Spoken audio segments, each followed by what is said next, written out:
मैं हूं इमरान खान।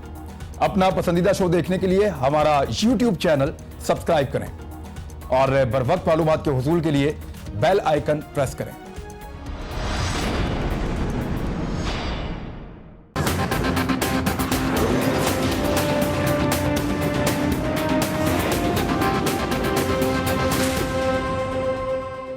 बिस्मिल्लाहिर्रहमानिर्रहीम, अस्सलाम वालेकुम नाज़रीन। ये स्पेशल प्रोग्राम है तकरार का और हम मौजूद हैं लाहौर की एक बड़ी यूनिवर्सिटी में, जहां तलबा की एक बहुत बड़ी तादाद है। वो हम इनको मौका दे रहे हैं दोबारा। हम इनके पास आए थे इंतखाबात 2018 से पहले और तब हमने इनकी राय ली थी और उसके बाद पूरी कौम ने अपनी राय दी और एक नई हुकूमत पाकिस्तान में बनी, एक नई हुकूमत पंजाब में बनी और अब वो हुकूमतें अपना काम कर रही हैं नए सिरे से। कुछ चीज़ें हैं वो मैं आपके सामने रखता हूँ, उसके बाद फिर हम तज्जिया करेंगे कि हुकूमत की सिमत कैसी है, क्योंकि कारकर्दगी पे तो अभी हम बात कर नहीं सकते, टाइम बहुत कम हुआ है 6-7 माह में, लेकिन हम बात कर सकते हैं कि हुकूमत की सिमत जिस सिमत में ये जा रही है वो डायरेक्शन ठीक है या नहीं है, जो यूथ है उसको उससे उम्मीद है या नहीं है, वो क्या समझते हैं कि वज़रा का, वज़ीर आला का और बाकी इंतखाब जो किए गए हैं नए सेटअप में वो ठीक हैं या गलत हैं। इस बारे में हम बात करेंगे तलबा से और उनके सवालात होंगे, जवाब दिए जाएंगे। यहाँ स्टेज से मेरे साथ मैं दोनों मेहमानों का तारुफ करवा दूँ। हमारे साथ असमा बुखारी साहब मौजूद हैं, PMLN से सीनियर पॉलिटिशियन है, बहुत शुक्रिया आपका ज्वाइन करने के लिए। हमारे साथ सेनेटर वलीद इकबाल साहब मौजूद हैं, पाकिस्तान तहरीक इंसाफ से आपका ताल्लुक़ है और आप मौक़िफ़ देंगे अपनी जमात का, बहुत शुक्रिया आपका भी ज्वाइन करने के लिए। मैं कुछ चीज़ें आपके सामने रखता हूँ। एक तो इदारा शुमारियात के मुताबिक पाकिस्तान में जो महंगाई है वो गुज़िश्ता 5 साल में जितनी महंगाई हुई, ये सबसे ज़्यादा महंगाई इस वक्त है पाकिस्तान में और उसकी शरह जो है वो 9.42% है। गुज़िश्ता 2 माह में जो पेट्रोलियम मसनूआत हैं उनकी कीमतों में लगभग 10 रुपये इजाफा हुआ है, जिसकी वजह से महंगाई मज़ीद बढ़ने की तवक्को है।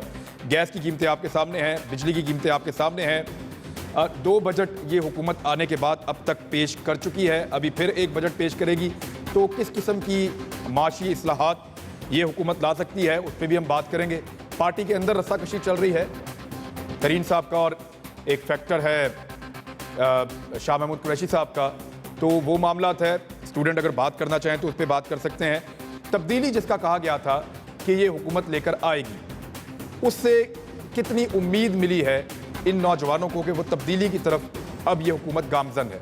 मियाँ नवाज शरीफ साहब के मामला, वो जेल गए, उनको रिहाई मिली, इसके अंदर तलबा क्या सोच रहे हैं, उनके दिमाग में कौन से सवालात जन्म ले रहे हैं, वो सवालात भी हम पूछेंगे कि PMLN की जो खामोशी है उसकी वजह क्या है। उसके पीछे मुख्तलिफ लोग मुख्तलिफ वजूहात बता रहे हैं। एतजाज़ अहसन साहब ने कल कहा कि ये खामोशी की कीमत पे रिहाई है, तो क्या ये डील या कोई ढील वाला चक्कर है? तलबा क्या सोचते हैं इस बारे में, इस पर हम बात करेंगे।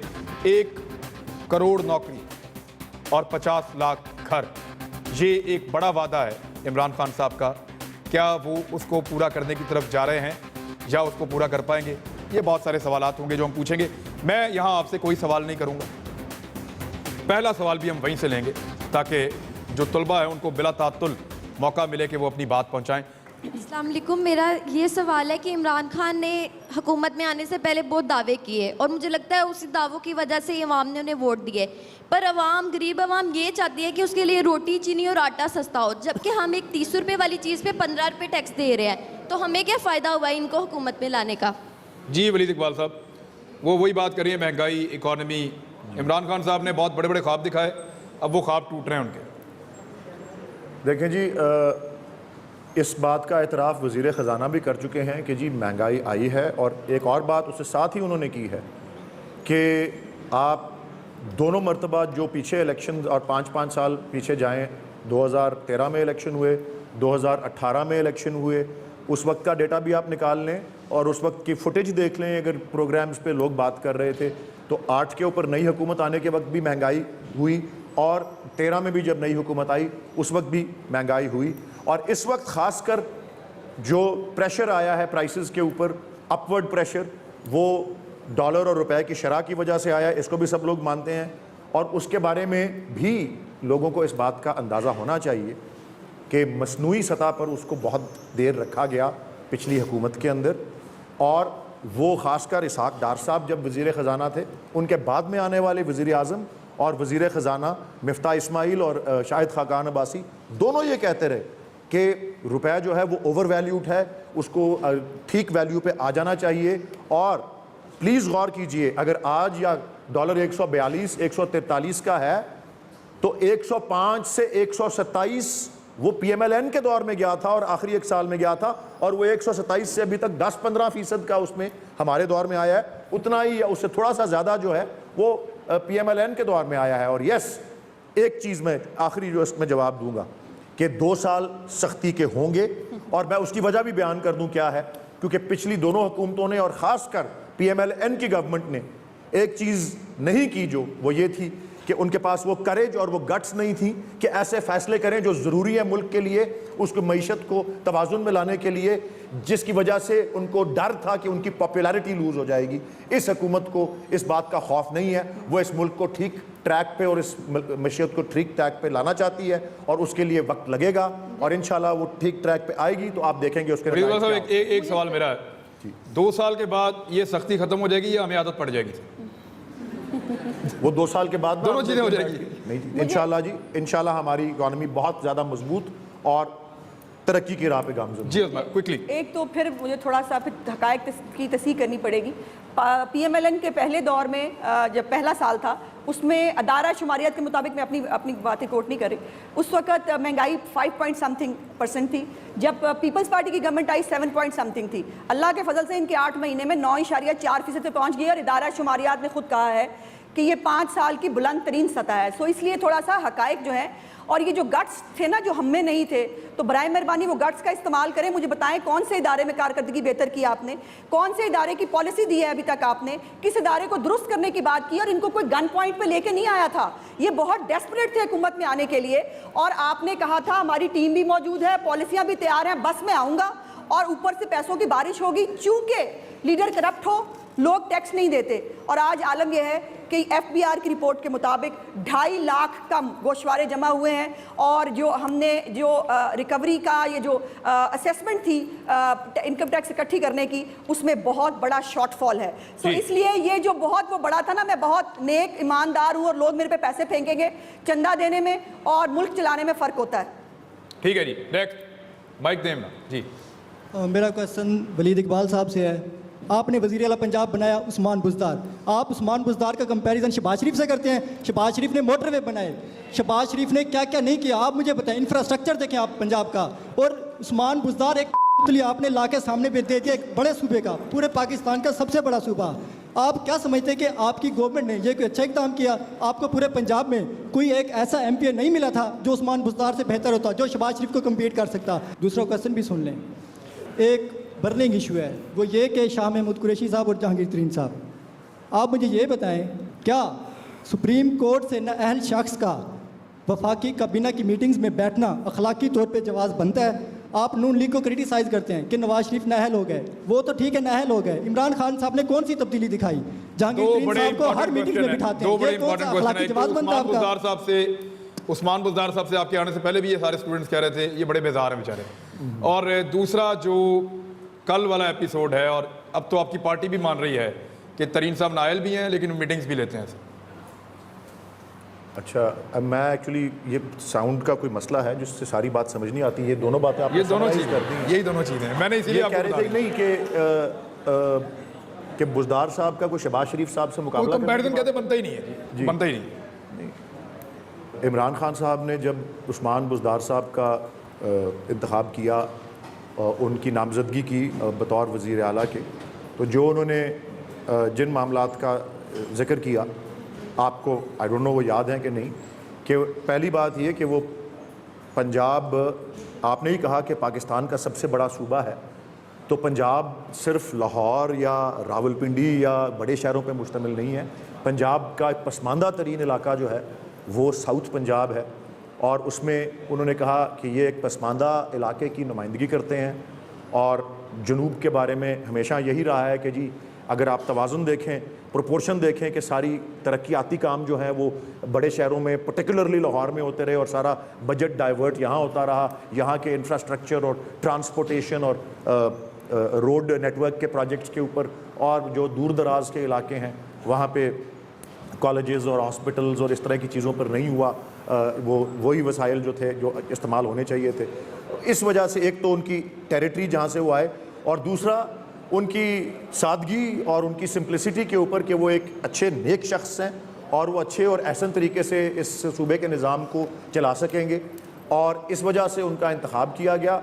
उसका कंपेयर करना, वो शहबाज शरीफ हो या उनसे पहले वो परवेज़ इलाही साहब हो या वो वाई साहब हो या कोई और हो, हर एक की अपना अपना तरीका होता है। हाथ की पांचों उंगलियां बराबर तो नहीं होती। मैं तो नहीं कहूँगा कि हम उन्हें एक को दूसरे से कंपेयर करेंगे, वो पॉलिसीज़ तो वही रोल आउट करेंगे वो जो कि उनको पार्टी देगी। उस वक्त की अगर आप हमारे पार्टी के एडवर्टाइजमेंट्स देखें तो ये वादा सबसे पहला था कि सबसे बेहतरीन डेवलपमेंट ह्यूमन डेवलपमेंट है। तो अभी तक जो जिन मामलों पे पॉलिसी के वाज़े ऐलानात और रोल आउट शुरू हुआ है वो आप देख रहे हैं कि पॉवर्टी एलिविएशन है जिसमें एहसास प्रोग्राम है, वो आप देख रहे हैं सेहत प्रोग्राम है जिसके अंदर हेल्थ इंश्योरेंस है नेशनल लेवल पर, जो खैबर में भी बहुत कामयाब हुई। तो ये पॉलिसीज रोल आउट वो कर रहे हैं। अगर उस्मान बुज़दार साहब, वसीम अकरम प्लस आपको लगता है अगर वो बुज़दार साहब, वो इमरान खान साहब ने उनके बारे में वो एक इस्तेलाह इस्तेमाल की है, उनकी सलाहियत के अंदर वो एतमाद रखते हैं। बुज़दार साहब पे अगर अपोजिशन का भी कमेंट लेने मेरी अर्ज सुन लें, उसमें सिर्फ ये है कि अगर वो किसी मेयार पर पूरा नहीं उतरे तो भाई अगर वसीम अकरम भी बुरी बॉलिंग कर रहा है, वसीम अकरम प्लस भी बुरी बॉलिंग कर रहा है, तो उसकी जगह वकार यूनुस को लेके आ जाएंगे, उसमें ऐसी कौन सी बात है। हाँ जी, दूसरा सवाल वो अपना वो बाद में आपसे बात लेता हूं। बुज़दार साहब पे आप रिस्पॉन्ड करें। मेरी गुजारिश ये है कि यकीनन इसमें कोई दूसरी राय नहीं कि बुज़दार साहब बड़े सादा आदमी हैं, और वो इतने सादा हैं कि सिर्फ 28 गाड़ियों के काफिले के साथ चलते हैं, और जिस शहर में वो जाते हैं वो शहर बंद कर दिया जाता है। सिर्फ इतने से सादा है, इससे ज़्यादा तो उन्होंने कुछ नहीं किया बेचारों ने। और अब वो जो कह रहे हैं कि उन्होंने इम्प्लीमेंट करना है, मज़े की बात यह है कि शहबाज का मुकाबला उनको शहबाज से करना था, वो अब उनको याद आ गया। अब एक शहबाज गिल साहब रूनुमा हुए हैं कहीं से, वो मॉनिटर लगा दिए गए हैं पंजाब के वजीरों के ऊपर, वो मॉनिटर लग गए हैं। और अब मुझे बड़ा इंटरेस्टिंग होगा मेरे लिए देखना और ये समझना कि राजा बिशारत, ज़हीरुद्दीन, मुराद रास, यास्मीन राशिद, महमूद रशीद, असलम इकबाल, ये माशाल्लाह अपने मॉनिटर को रिपोर्ट कैसे देंगे, मैंने ये बड़ा इंटरेस्टिंग होगा। और वो मॉनिटर वो है कि जो अनइलेक्टेड है। प्रॉब्लम ये है इमरान खान का कि वो दूसरों को बादशाह बादशाह कहते थकते नहीं थे, और आज आलम यह है कि कोई बादशाहत की निशानी उन्होंने नहीं छोड़नी, कि जो मेरे मुंह से निकल गया वो सही है या गलत है उनको परवाह नहीं है, उसके ऊपर इम्प्लीमेंट होगा। और दूसरी बात यह है कि जनूबी पंजाब में हमने, जनूबी पंजाब की आबादी 32% है, हम उसको 36% हमने अपने वसाइल उसको दिए। और बाय द वे जनूबी पंजाब से खोसे भी आए, जनूबी पंजाब से लगारी भी आए, जनूबी पंजाब से मजारी भी आए, और उसके बावजूद सदर पाकिस्तान तक गए जनूबी पंजाब के लोग। लेकिन उसके बावजूद अगर जनूबी पंजाब की महरूमियाँ दूर नहीं की तो मैं समझती हूँ कि शर्म आनी चाहिए उन लोगों को जो जनूबी पंजाब का नाम लेकर इलेक्ट होते रहे। आज भी मुझे ये बताइए, क्या जनूबी पंजाब के मसाइल सिर्फ बुज़दार साहब के सीएम बनने से हल हो जाएंगे? नो, आपने वादा किया था 100 दिन के अंदर अंदर जनूबी पंजाब का सूबा बनाएंगे। हमें बुज़दार नहीं चाहिए, हमें जनूबी पंजाब सूबा चाहिए, और वो अब हम लेकर आएंगे आपसे। ठीक है जी, ये सूबे का वादा आपने भी 2013 में किया था। हाँ। 5 साल आपने पूरा नहीं किया, इनसे पूरा करवाना। हमने रेजोल्यूशन कर ली ना, इनसे करवाएंगे। कर ली, हमने 100 दिन का वादा नहीं किया था। इमरान, फर्क है, उन्होंने 100 दिन का किया था। इन्होंने जनूबी पंजाब के नाम पे वोट लिए हैं, इन्होंने कैंपेन यही चलाई। आपने भी यही लिया था वोट? नहीं, हमारे मैनिफेस्टो का बिल्कुल हिस्सा था, हमने उस पर रेजोल्यूशन भी पास की पिछले दौर में। लेकिन हमने ये बात कैंपेन चला के कि जनूबी पंजाब को 100 दिन के अंदर सूबा बनाएंगे, ये हमने नहीं कहा था। 100 दिन के अंदर सूबा बनाना पड़ेगा। मैं अर्ज करता हूं, आपने कहा था कि जनूबी पंजाब को एक अलग सूबा बनाया जाएगा, खुद मुख्तार, और 5 साल आपकी हुकूमत रही और आपने नहीं बनाया। हमें तो ये बताया, उनकी हुकूमत है, उनसे पूछेंगे। नहीं, मैं बताती हूँ। हमने एक मिनट, उसमें क्या जो कानूनी प्रोसेस है, आईनी प्रोसेस ये है इमरान कि उसमें जो सूबा है उसने रेजोल्यूशन पास करनी थी, वो हमने करके ऊपर भेज दी। ऊपर हमारे पास 2/3 मेजॉरिटी नहीं थी। दूसरी पीएमएलएन के पास 2013 में 2/3 मेजॉरिटी नहीं थी जनूबी पंजाब सूबा के लिए। हमारे पास जो इत्तेहादी मिला के थी वैसे बुखारी साहब, आप दादो शुमार तो ना खराब करें। पीएमएलएन जो कानून साजी चाहती कर लेती। चले, हमने नहीं किया ना, हमने नहीं किया ना, हमने नहीं किया। आपके पास पूरा इख्तियार था, पूरी ताकत थी, आपने नहीं किया। अच्छा, मुझे ये बताइए कि जो जनूबी पंजाब महाज वाले हैं वो हमारे साथ कैबिनेट में मौजूद थे, वो कैबिनेट छोड़ देते ना, वो जनूबी पंजाब का सूबा बनवाते। उन्होंने आपकी पार्टी छोड़ दी, उन्होंने आपकी पार्टी छोड़ दी। जनूबी पंजाब के रहनुमा जनूबी पंजाब के साथ सीरियस नहीं है, और वो हमेशा जनूबी पंजाब का लॉलीपॉप रखना चाहते हैं वोट लेने के लिए, ताकि जनूबी पंजाब का लॉलीपॉप रहेगा तो हम वोट लेंगे। लेकिन आप नहीं भागने देंगे। आपने 100 दिन के अंदर जनूबी पंजाब बनाने का वादा किया था। 100 दिन तो चले, बहुत दिन गुजर गए, अब 200 दिन भी हो गए। अब तो आपको जनूबी पंजाब कान से पकड़ के बनवाएंगे, बना के देना चाहिए। बिल्कुल ठीक, तो बनवा के रहेंगे आप। ये तो जी वलीद इकबाल साहब, जहांगीर खान तरीन साहब किस हैसियत में जाके हुकूमती मीटिंग में बैठते हैं? वो नौजवान ने सवाल किया, वो ये कह रहे हैं कि वो क्यों बैठते हैं जाके हुकूमती मीटिंग में, उनको तो अदालत ने नाअहल करार दिया है, सादिक और अमीन नहीं है वो।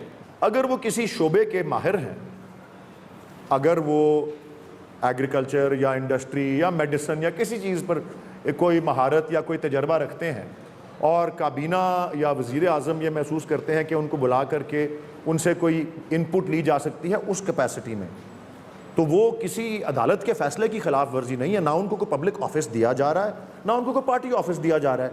उन्हें बतौर एक इन्वाइटी के, और वो किसी भी मीटिंग में किसी भी शख्स को इन्वाइटी के तौर पे बुला के उसकी राय ली जा सकती है।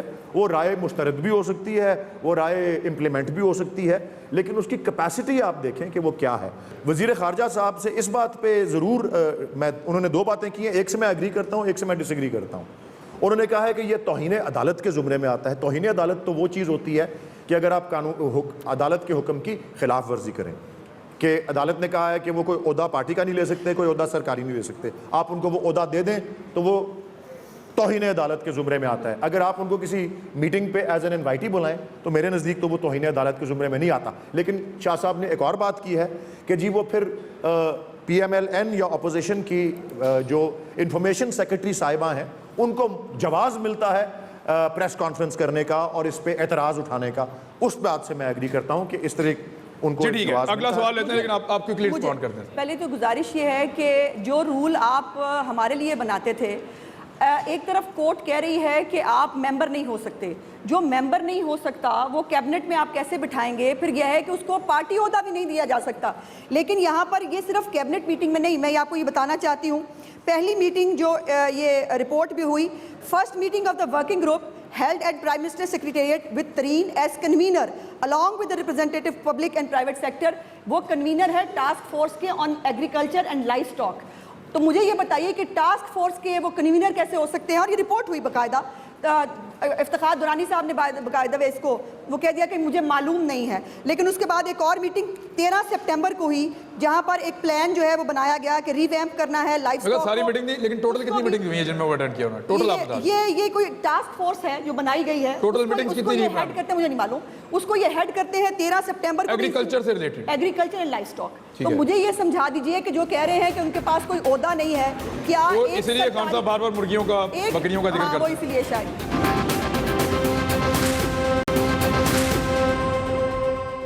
अस्सलाम वालेकुम सर। पहले तो सर मेरा शिकवा है मैडम से, नून लीग वालों से, आप लोगों के हमायत में।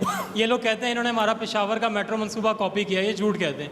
इनका 27 अरब का था, आपका 90 अरब का है, ठीक है। उसके बाद ये लोग झूठे हैं इस मामले में। इनका जो मंसूबा था वो बन गया हुआ है, आपका भी बनना है, ठीक है। उसके बाद आपके मंसूबे में सर आप कहते हैं जंगला बस सर्विस है, जंगला बारिश में बह गया है, बसें अभी आई नहीं है, सर्विस होने वाली है उसकी अब, ठीक है। उसके बाद सर बात यहाँ तक ये थी, आपके हुकूमत में बड़े मज़े के एलिजिबिलिटीज़ क्राइटेरियाज़ हैं। बंदा 22 साल स्ट्रगल करे वज़ीर आज़म, बंदा आके मस्जिद की डिमांड करे वज़ीर आला। तो सर मैं 5 वक्त की नमाज़ पढ़ता हूँ, मेरे वज़ीर आला बनने के कितने चांसेस हैं मुझे? उसके अलावा सर एक मेरा एक तो हो गया मेट्रो, एक हो गया वज़ीर आला। सर मेरे चांसेस कितने हैं? मेरे चांसेस कितने? देखें जी, पेशावर की मेट्रो एक प्रोजेक्ट है। खैबर पख्तूनख्वा के अंदर 5 साल PTI एक कोalition में रही जमात इस्लामी के साथ। उसकी जमहूरी तारीख़ के अंदर कोई मिसाल नहीं मिलती कि एक ही पार्टी 2 दफ़ा मुतवातर इलेक्शंस के अंदर जो है वो इलेक्ट होके आई हो। ये मिसाल एक रिकॉर्ड कायम हुआ है कि दूसरी दफ़ा PTI ना सिर्फ इलेक्ट हुई है बल्कि ज़्यादा वोट्स और ज़्यादा नशिस्तें लेकर इलेक्ट हुई है। कोएलिशन भी नहीं बनानी पड़ी, अब अपने तनहा जो है वो हुकूमत करने की पोजीशन के अंदर आई है। सो कोई तो वहाँ काम किया है जिसकी बुनियाद के ऊपर ऐसा रिकॉर्ड जो है कायम किया है। वहाँ पे सेहत, तालीम, पुलिस, मेरी बात तो सुने पहले। सेहत, तालीम, सवाल आपने कर लिया, अब जवाब देने का तो मेरे पास है ना सवाल। मेरा जवाब आप सुने, खामोशी थे सबने, जवाब सुना ना आपने? सुना सेहत के शोबे में, तालीम के शोबे के अंदर, पुलिस रिफॉर्म्स के अंदर, माहौल के अंदर, सियाहत के अंदर जो भी इक़दामात लिए हैं उसको वहाँ की, और उसके अलावा जो थाना कल्चर, पटवारी कल्चर के हवाले से खैबर पख्तूनख्वा, पूरे खैबर पख्तूनख्वा के अवाम ने उसमें एतमाद का इजहार किया है। अगर किसी प्रोजेक्ट के अंदर कोई कॉस्ट ओवररन्स हुए हैं, अगर किसी प्रोजेक्ट में कोई डिले हुआ है, तो उसका अगर कोई उसमें लाकानूनियत है, कोई उसके अंदर बदउनवानी हुई है, तो उसके लिए नैब मौजूद है, वो उनको तलब करे। अगर कोई उसके अंदर झूठ या फ्रॉड या एम्बेजलमेंट है तो उसका जवाब देने के लिए सब लोग तैयार हैं। और मैं समझता हूं कि उस प्रोजेक्ट की उतनी अहमियत नहीं है जितनी बाकी प्रोजेक्ट्स की थी, जिसकी बुनियाद के अंदर हमारी हुकूमत जो है वो इलेक्ट हुई। ठीक है जी, अगला सवाल ये है, चांस तो पूछ लेना। अगला सवाल वो कहता है मेरा कोई चांस है, मैं 5 वक्त नमाज पढ़ता हूँ। नहीं जी, 5 वक्त नमाज पढ़ने से पहले यह है कि आप सूबाई असम्बली का एक नशिस्त जीत लें, कहीं से भी जीत लें पंजाब में, तो आप बाय डेफिनेशन एलिजिबल हो जाएंगे। पहले वो काम कर लें, उसके बाद जो है, और नमाजें पहले भी पढ़ें बाद में भी पढ़ें, वो तो हर मुसलमान पे फ़र्ज़ है। आप दोनों एक दूसरे को बहुत ज़्यादा गालियां देते हैं, ये चोर हैं वो चोर हैं।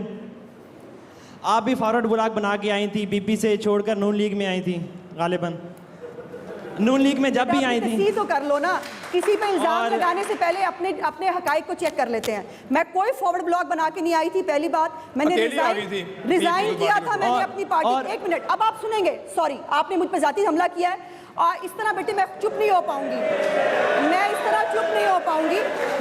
ये पुराना टैक्टिक्स है पीटीआई वालों का, मेरा मुंह बंद करने के लिए जब उनको कोई बात नहीं मिलती। तो भाई मैंने पीपल्स पार्टी से आके कौन सा गुनाह कर लिया? यहाँ पे तो पूरी पार्टी, आपने ऑल पार्टीज पार्टियां बनाई हुई हैं, आपकी पूरी पीटीआई जो है वो है ही दूसरी पार्टियों के ऊपर। और मैंने रिजाइन करके अगर पार्टी ज्वाइन की तो भाई कोई गुनाह नहीं किया। फवाद चौधरी 10 पार्टियां बदल चुके हैं, शाह महमूद कुरैशी 4 पार्टियां बदल चुके हैं, जहांगीर तरीन 4 पार्टियां बदल चुके हैं। मैं तो अच्छा, मैं बीबी की शहादत के बाद पीपल्स पार्टी को रिजाइन करके आई थी।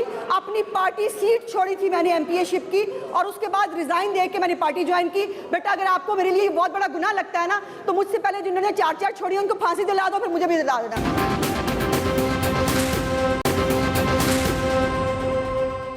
मेरा क्वेश्चन सेनेटर वलीद इकबाल साहब से है। इस वक्त जो हमारी वफाक में जितने भी मिनिस्टर बैठे हैं, अक्सरियत मुशर्रफ दौर के हैं, अक्सरियत आजमाए हुए लोग हैं, अक्सरियत उनमें से वो है जो पहले से अवाम के रिजेक्टेड शुदा लोग हैं, जिनको पहले मुख्तलिफ महकमे दिए गए, उनमें उन्होंने अपनी परफॉर्मेंस अच्छी नहीं की, उन मुल्क का जो हाल है वो बेड़ा गर्क हुआ। उसके बाद वो तरीक़न साहब में आ गए, खान साहब ने उनको फिर मिनिस्टर बना दिया। तो क्या आप समझते हैं इससे जो खान साहब का मंशूर है वो मुल्क में आएगा, तब्दीली आएगी, अदारे बेहतर हो सकते हैं? मैं आपके सवाल के जवाब में 2-3 बातें अर्ज़ करूँगा। देखें, 2018 से पहले 2013 का इलेक्शन भी हुआ था, और इमरान खान साहब की बड़ी तवील एक स्ट्रगल है, जदोजहद है सियासत में, जो 13 के इलेक्शन के वक्त तकरीबन 16-17 साल की स्ट्रगल थी, और फिर बाद में 5 साल और उन्होंने तजर्बा किया। और 2013 के इलेक्शन में जो 80% टिकट्स का अवार्ड था, 80% टिकट्स का अवार्ड ऐसे अफराद को हुआ था जिन्होंने पहले कभी इलेक्शन कंटेस्ट नहीं किया था। और उस इलेक्शन का रिज़ल्ट आपके सामने है। हमारी 33 से 34 जो है नशिस्तें कौमी असम्बली में आई थी, और मैं ख़ुद भी उनमें शामिल था, उन अफराद में जिन्होंने पहली दफ़ा इलेक्शन कंटेस्ट किया था। और वो मार्जिन जिससे मुझे शिकस्त हुई थी वो 77,000 वोट का था 2013 के इलेक्शन में। तो मेरे ख़्याल में एक पार्टी के सरबराह के तौर पे आपको इस हकीकत का सामना रहता है, जिस तरह इमरान खान साहब को रहा, कि इलेक्शन विन करना भी एक साइंस या एक आर्ट, दोनों चीज़ें होती हैं, जो तजर्बे के साथ भी हासिल होती हैं, और कुछ उसमें लक का और डेमोग्राफी का और हल्के का भी होता है कमाल। लेकिन अगर आप सिर्फ पंजाब का ले लें 2013 में जो रिज़ल्ट था, तो आप नॉर्थ से साउथ तक चले जाएं, पंजाब में कुछ 8 नशिस्तें अगर मैं आपको गिनवाऊं, तो उनमें से एक आधी नशिस्त के अलावा जो शफकत महमूद साहब ने जीती थी, वो पहली दफ़ा इलेक्शन लड़ रहे थे कौमी असम्बली का, या एक शायद और इस्लामाबाद रावलपिंडी की नशिस्त थी, असद उमर साहब जो जीते, या उसके अलावा पंजाब की सीट्स जो थी वो ऐसे अफराद ने जीती जो पहले भी पॉलिटिशियंस या दूसरी पार्टियों में रहे हुए थे। वो शेख रशीद अहमद साहब हों, शाह महमूद कुरैशी साहब हों, जावेद हाशमी साहब ने हमारे टिकट पे इलेक्शन जीता हो, राय हसन नवाज साहब हों, मैं पंजाब के पूरा 8 या 9 सीट्स थी। तो इसकी वजह से इमरान खान साहब इसका जवाब अक्सर यही देते हैं, और मैं भी वही दोहराऊंगा कि पॉलिटिकल क्लास जो है वो तो लोग जिसको चुनते हैं वो तो वही है जिनको इलेक्शंस में कामयाबी हासिल होती है। तो ये एक ऐसी हकीकत की डिक्टेट बन जाती है कि जिसमें ऐसी अहम फैसले जो हैं उनमें फिर इस बात को मद्देनज़र रखना पड़ता है, पहली बात। दूसरा, हमारा जो इलेक्टोरेट है वो बहुत फ्रैगमेंटेड भी हो गया हुआ है, बट गया हुआ है बदकिस्मती से, और उसकी वजह बहुत तवील बहस हो जाएगी कि हम एक नेशनल आइडेंटिटी नहीं बिल्ड कर सके 70 साल के दौरानिया में, और उसकी वजह से फिर पार्टीज़ को एक दूसरे पर रिलाई भी करना पड़ता है।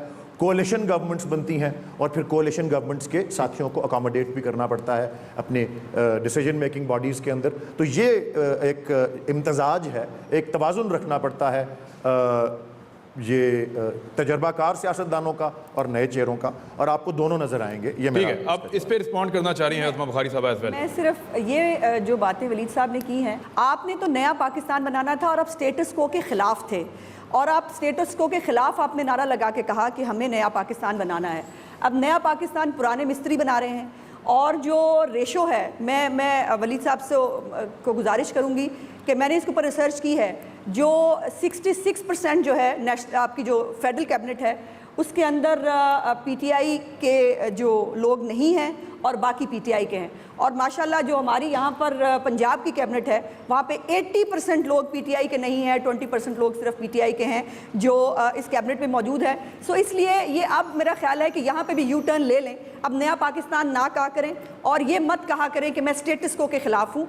एक बात है, एक फ़र्क है जी इस सारी बात में कि Imran Khan is still in charge and he is not a status को पॉलिटिशियन। इनके मुताबिक होगा, मेरे मुताबिक वो स्टेटस को पॉलिटिशियन नहीं है। नेक्स्ट क्वेश्चन यहाँ से। मैम, मैं ज़्यादा न्यूज़ तो नहीं सुनती हूँ, लेकिन थोड़ी बहुत ही सुनती हूँ। अगर मैं जैसे न्यूज़ हेडलाइंस किसी भी चैनल की खोल लूँ तो सबसे पहले जो न्यूज़ आती है वो मुझे लगता है इस पाकिस्तान का सबसे बड़ा जो मसला इस वक्त है वो मियां नवाज शरीफ साहब के लिवर, हार्ट और किडनी का मसला इस पाकिस्तान में चल रहा है। मैम, आज से 10 साल पहले भी मेडिकल के स्टूडेंट के लिए जिस तरह मेरे पहले भाई ने भी कहा 3400 सीटें थी, अब भी थी। मैम, आपकी गवर्नमेंट आई, आपने जो भी इससे पहले लिस्ट बताई उसमें एक भी मेडिकल कॉलेज की कोई तमीर नहीं करेगी। अच्छा, जरा खामोशी से जवाब दीजिए। हर एक को अपनी अपनी बात सुनने और समझने का हक है। बेटा, आपके लिए नहीं होगा, आपके लिए यकीनन आपके वालिद की सेहत सिर्फ इम्पॉर्टेंट होती होगी। हमारे लिए मियां नवाज शरीफ हमारे वालिद की तरह हैं, और उनकी ज़िंदगी जो है वो हमारे लिए बहुत इंपॉर्टेंट है। और सिर्फ मेरी बात नहीं है बेटा, वो इस मुल्क के 3 दफ़ा प्राइम मिनिस्टर रहे हैं, उन्होंने इस मुल्क को बहुत कुछ दिया है, एटॉमिक पावर से लेकर एटमी धमाकों से लेकर ये मोटरवेज तक जो कल तक हराम थी आज हलाल है। तो उनके बहुत सारे एहसानात हैं इस मुल्क के ऊपर। इतना तो हम कर सकते हैं। वो किस केस के ऊपर किस बना पर जेल में गए, इसके ऊपर अगर कभी अगला सवाल हुआ जो ज़रूर बात करूंगी, लेकिन वो जेल में चले गए। अब क्या उनको जीने का हक नहीं मिलना चाहिए? 2 महीने इस पंजाब हुकूमत ने उनको पूरे अस्पताल घुमाया और उनका इलाज शुरू नहीं किया, सिर्फ इसलिए कि उनकी तज़हीक करना चाहते थे, उनकी इंसल्ट करना चाहते थे। उसके बाद उन्होंने कहा कि ठीक है, मुझे इलाज की ज़रूरत नहीं, मैं जेल में बैठ गया हूँ। बेटा, अगर आपको ये लगता है कि पाकिस्तान के मसाइल का हल खुदा न खास्ता नवाज शरीफ की जो है वो ज़िंदगी और सेहत पे हो सकता है, तो आप बहुत बड़ी गलती पे हैं। अगर नवाज शरीफ साहब की ज़िंदगी को कुछ हुआ तो मुझे नहीं मालूम कि ये हुकूमत कैसे चलेगी। और दूसरी बात, जो आपने मेडिकल कॉलेजेस की बात की, बेटा बहुत सारी मेडिकल कॉलेज और यूनिवर्सिटीज़ जो हैं हमारे दौरे हुकूमत में बनाई गई। मेरे पास ये 16-17 लिस्ट है पूरी, मैं देख लिया मौजूद है यूनिवर्सिटीज़ की जो हमारे दौरे हुकूमत में बनाई गई, और बहुत सारी कॉलेजेस और यूनिवर्सिटीज़ को हमने, बेटा खामोशी से, मैंने आपसे अर्ज़ किया था कि कॉलेज और यूनिवर्सिटीज़ को हमने अपग्रेड किया, लेकिन अभी भी बहुत सारा काम करना बाकी है। और मेरी ख्वाहिश है कि जहां काम हमने छोड़ा था ये वहां से आगे जाए। लेकिन मुझे अफसोस ये हो रहा है कि जहां पर हमने काम छोड़ा था वहां से आगे जाने की बजाय एक बैक गियर लगा दिया गया है हर डिपार्टमेंट के अंदर, जिसका नुकसान हम भुगतेंगे। Next question. मेरा उस्मा बुखारी साहब से सवाल है कि इन्होंने जहाज़ पे बात की, जहांगीर तरीन साहब के जहाज़ पे, उनके जहाज़ के ऊपर आपने बात की कि उनके पास जहाज़ था, वो MPA इकट्ठे करके लाए और उन्होंने एक गवर्नमेंट बना दी। आप लोगों के पास तो थी अपनी पूरी शाहिद खान अब्बासी साहब की, तो आप नहीं बना सका फिर?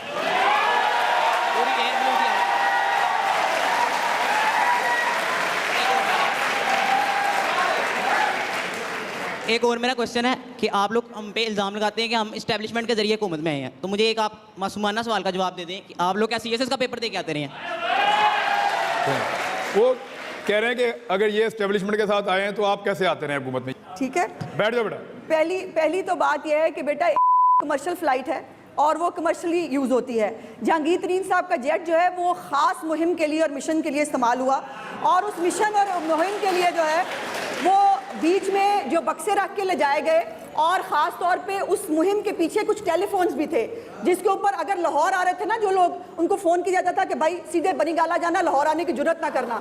तो इसलिए ये बातें, बहुत सारी बातें हैं जो वक्त आने पर और भी खुलेंगी और भी पता चलेंगी। दूसरी बात आपकी, अगर जो सवाल आपने किया मैं उसका कसूर मान लूँ तो बेटा फिर आपको मेरा ख्याल है कि सवाल पूछने से पहले थोड़ा सा एम्बैरेसमेंट का शिकार होना चाहिए था।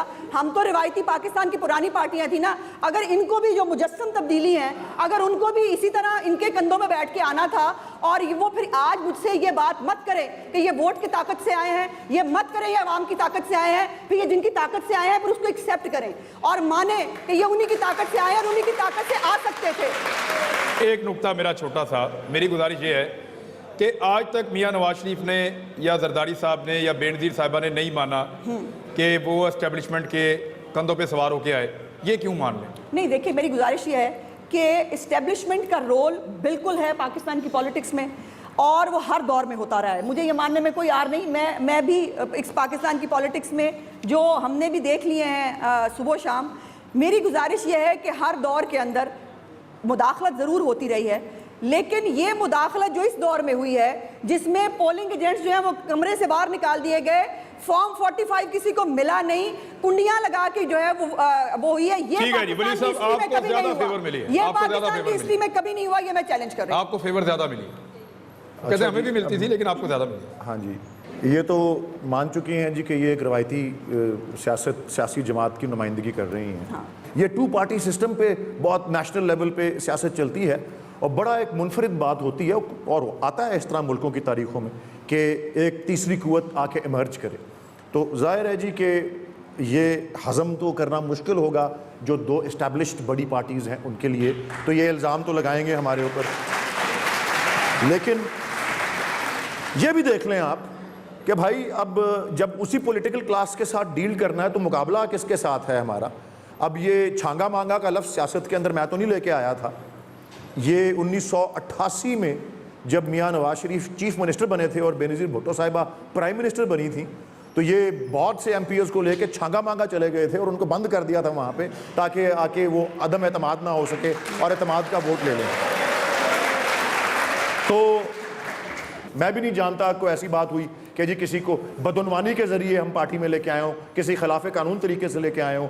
2013 में मैंने भी बड़ा कुछ देखा था, अब उनकी वो शिकायत हो गई है 2018 में जो 2013 में हमारी शिकायत थी, हमने तो पूरी मूवमेंट चलाई, उस पर जुडिशल कमीशन बनी, हमारे खिलाफ फैसला आया, हमने तो पॉलिटिकल प्रोसेस का हिस्सा रहे हैं, अब इनकी बारी है ये भी रहें। अगर ये करना चाहते हैं मुकाबला करें, ये करें, कमीशन बनवाएं। हमने पार्लियामेंट्री कमीशन भी बना दी है, जो इलेक्शन में कोई नुक्स थे तो हम तैयार हैं उनकी होने के लिए। तरीके अदम एतमाद होने से बचाना और जो आज़ाद उम्मीदवार हैं उनको भर के जहाज़ में लाना और ज़्यादा जो वोटों वाली हुकूमत है जिसके पास ज़्यादा सीटें थी उनको हुकूमत ना बनाने देने में फ़र्क है और इसको यहाँ पे कोई भी नहीं कह रहा कि अगर किसी को जहाज़ में भर के लाया गया और नोट दिए गए तो वो ठीक है, लेकिन यहाँ पे ये भी कोई नहीं कहना चाहेगा या सुनना चाहेगा कि छांगा मंगा ठीक था या IGI ठीक थी, वो भी गलत था। दलाइल के साथ और शहादत के साथ अगर इस्टेब्लिशमेंट और पॉलिटिकल पार्टीज़ का मिलाप को कोई मिसाल मिलती है तो वो असगर खान केस के अंदर है। उसमें कौन इन्वॉल्व था और कहाँ पैसे एक्सचेंज हुए वो सबके सामने है। और असगर खान केस पेंडिंग है सुप्रीम कोर्ट के अंदर, जिस पे इनकी हुकूमत ने यू टर्न ले लिया फिर से और उन्होंने कहा कि हम तो साबित ही कुछ नहीं कर पाएंगे। इनके बहुत सारे लीडरान मौजूद हैं, पहले उनसे दिला लें पैसे। असगर खान साहब केस, असगर खान अल्लाह ताला उनको गरीक रहमत करे, उनके बेटे अली असगर खान PTI के मेंबर हैं और वो कोर्ट में आके अपनी पूरी फैमिली के बिहाफ पर कह चुके हुए हैं कि वो केस वापस नहीं लेंगे और दुरुस्त कह रही हैं जी। अगर कोई हमारे लीडर मौजूद है उनकी भी सजा, हमारा कोई लीडर नहीं है। आपका बहुत शुक्रिया, आपने आज सब दुनिया के सामने बता दिया कि अली असगर खान जो है वो PTI के मेंबर है और वो PTI के कहने पर ये केस परसू कर रहे हैं। फिर एक सियासी तरीके से एक नई मलाइन करने की बात कर रहे हैं आप। 2-4 क्वेश्चन और हो जाएं जी। आप इन्होंने पहले ही बताया कि ये पहले भी हमारी यूनिवर्सिटी में आ चुके। मेरा तब भी यही सेहत से ही रिलेटेड, हेल्थ इशू से रिलेटेड ही क्वेश्चन था और आज भी इलेक्शन होने के बाद भी मेरा वही सेम क्वेश्चन है। आपकी हुकूमत गुजर गई, उनकी हुकूमत आ गई, ना मैं PTI की हूँ ना मैं PMLN की हूँ। सरकारी हॉस्पिटल में आज भी वही हाल है। सिंपल एक एक्सरे किसी को करवाना हो वो चल के व्हील चेयर पे मरीज़ को लेकर जाओ, ऑक्सीजन की मशीन जो साथ में सिलेंडर लगता है वो नहीं मिलता। मुझे आज भी याद है, मैं अपने अब्बा को, उनको लंग्स में पानी का इशू है, हमारे पास में यहाँ मियो हॉस्पिटल ही लगता था, जो उनकी कंडीशन थी वहाँ लेकर गए। वहाँ पे ये हाल था, बेड अवेलेबल नहीं था, किस बेड पे अब्बा को लेकर जाए। एक मरीज़ की मशीन उतार के मेरे अब्बा को लगाई गई। वो क़यामत की रात थी। क्या नवाज शरीफ को, PMLN को या दूसरी पार्टी को एहसास हुआ है नवाज शरीफ को वहाँ जाके कि मेरे जो अवाम है, जिनको मैं कहता हूँ ये मेरी अवाम है, मेरी राय है, सब कुछ है, इन्होंने मुझे इलेक्ट किया है, कि उसको आज भी एहसास हुआ है कि मेरी ये अवाम इसी तरह धक्के खाती है जिस तरह से मुझे यहाँ जलील किया जा रहा है। जी ठीक है, सवाल हो गया जी, अब जवाब। बेटा, एहसास था तो बहुत सारे हॉस्पिटल्स, आज जिन हॉस्पिटल्स में जाते रहे ना और वहाँ पर भी हमारा इलाज नहीं किया, वो हमारे बनाए हुए थे। जैसे मैंने पहले कहा, और कोई हॉस्पिटल PTI ने नहीं बनाया। और इलाज करना और किसी की तस्दीक करना, बोर्ड बनाए खुद, 5 बोर्ड बनाए पंजाब हुकूमत ने, लेकिन उनको सिर्फ सिफारिशात करने की इजाज़त थी, उनको इलाज करने की इजाज़त नहीं थी। जी, मजाक बनाया मियां साहब की बीमारी का आपने, और एक ऐसा परसेप्शन बनाया जिसपे इस तरह के सवाल आ रहे हैं। कोई बात नहीं, हमें नए नहीं है। कलसूम नवाज भी चली गई कब्र में, कोई बात नहीं। हर एक ने कब्र में जाना है, हर एक ने बीमार भी होना है और हर एक ने कब्र में भी जाना है। अच्छा, हम सब भी आबे हयात पी के नहीं आए हैं। जवाब तो ले लेना, जवाब। सबने जाना है। हाथ की 5 उंगलियां भी बराबर नहीं होती। अब PTI के कुछ नुमाइंदों ने किसी किस्म की बातें किसी मरहले पे की हों लोगों के बारे में, जिस तरह से PMLN के लोग हमारे लीडर्स के बारे में करते हैं, वो तो चलता रहता है। मैं आपको एक बात बता दूं, मैं आपके सामने बैठा हूं, मैंने एक मरतबा भी मियाँ साहब को या उनकी मरहुमा जो अहलिया साहिबा हैं, अल्लाह उनको गरीक रहमत करे, बेगम कलसूम नवाज शरीफ साहिबा को, कभी भी उनका बुरा चाहा। मेरी ख्वाहिश है सियासी तौर पे हम उनकी शिकस्त दें, उनको, उनकी इलेक्शन उनसे जीतें। ज़ाती सतह पर मैंने हमेशा दुआ की है कि अल्लाह ताला मियाँ साहब को सेहत दे। एक आखिरी सवाल, लेकिन छोटा सा जवाब आएगा। सर मेरा क्वेश्चन वलीद साहब से है। सर गवर्नमेंट की तरफ वापस आते हैं, आपने कहा कि गट्स नहीं है। सर आपकी गवर्नमेंट ब्यूरोक्रेसी तक को चला नहीं पा रही। शहबाज शरीफ इतने अच्छे लीडर हैं, उन्होंने ब्यूरोक्रेसी से कैसे कैसे काम करवाए हैं ये आप भी जानते हैं, मैं भी जानता हूँ। ब्यूरोक्रेसी ने अपने हाथ खड़े किए हुए हैं। आपका और ब्यूरोक्रेसी का गैप है, ये गैप कैसे खत्म होगा और ये क्यों है, काइंडली एक्सप्लेन कर। Thank you. ब्यूरोक्रेसी काबू नहीं आ रही। मेरा अपना असेसमेंट ये है कि ब्यूरोक्रेसी को पोलिटिसाइज करने के जितने सबसे बड़ी मिसाल है वो इनकी हुकूमत में मिलती है। ब्यूरोक्रेसी में टेन्योर को डिसरिगार्ड करने, मेरिट को डिसरिगार्ड करने, सीनियरिटी को डिसरिगार्ड करने, प्रमोशंस को डिसरिगार्ड करने की जितनी मिसालें कायम इस हुकूमत ने, इनकी हुकूमत ने की हैं, किसी और हुकूमत ने की। ये मेरी राय है। मेरे पास नाज़रीन वक्त खत्म हो गया। ये डिबेट यहाँ पे शायद चलती रहेगी। इस प्रोग्राम के बाद भी स्टूडेंट जो हैं वो काफ़ी सवाल पूछना चाह रहे हैं, लेकिन अब तक के लिए इतना ही। अपना ख्याल रखिएगा, फिर मुलाकात होती है। अल्लाह हाफ़िज़। मैं हूं इमरान खान। अपना पसंदीदा शो देखने के लिए हमारा YouTube चैनल सब्सक्राइब करें और बर वक्त मालूमात के हुसूल के लिए बेल आइकन प्रेस करें।